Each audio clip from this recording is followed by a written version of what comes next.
The biggest challenge today is the common paradox. Is it the egg or the chicken? Do you start with the charging station that are non-viable model, then you get the electrical vehicles to make it viable? Or is it the other way around? You need to push electrical vehicles with no proper so you charging. don't have the volume to... You don't have the volume, exactly. Okay. So that is the biggest challenge. When you go back and you look at China, when you look at Norway, what was the approach? The approach, they said, is a three-way approach. The first approach is you need to have the charging station lead. You cannot start without the charging station and a network of stations that gives consumer the confidence. The second stage is you push vehicles. However, when you start with the stations, the private sector needs to push them. They need to be ready for commercialization in 4 or 5 or 6 years down the line. So what you see in the Norwegian model is the government stepped in, pushed the private sector to push or to promote the charging station, and they indirectly basically subsidized these companies so that they can survive the initial phase. After they survived the initial phase and they were commercially viable because the car park was justified the investment, they removed the indirect subsidies, and you saw a transition and a growth in terms of the charging station, and that was their success story.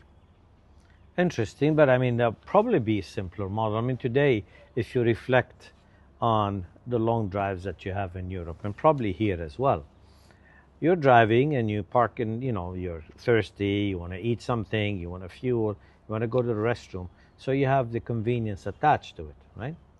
But that's for ICE. Why can't they create one exactly the same, but instead of ICE, have just electric?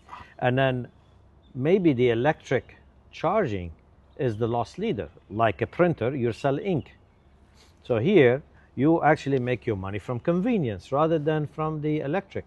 Why can't they do that? And that's exactly where they're heading. They're transforming public land into a model where you combine the charging with convenience and utility. So what you find out that around the charging station, they create fast stops where there are restaurants, sometimes motels. So there are convenience and other elements where you create that ecosystem to stop every so long to charge your vehicle, but at the same time, utilize your time somehow productively. And that combination, what makes it sustainable, because again, you're commercializing the model, not just for electrification, but you're bringing add-ons to support the ecosystem that works together and jointly to create the value.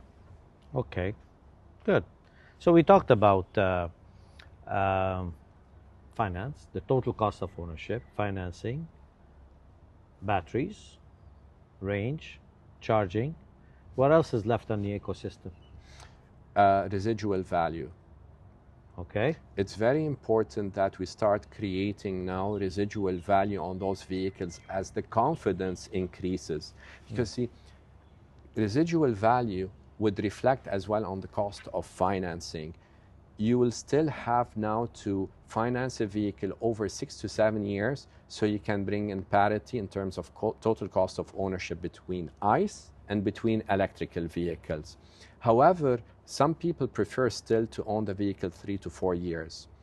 To do so, you need to bring in confidence towards the ownership. Okay. To bring in confidence, there are now fundamentals that are in place. The battery has proven to last beyond the 8 years.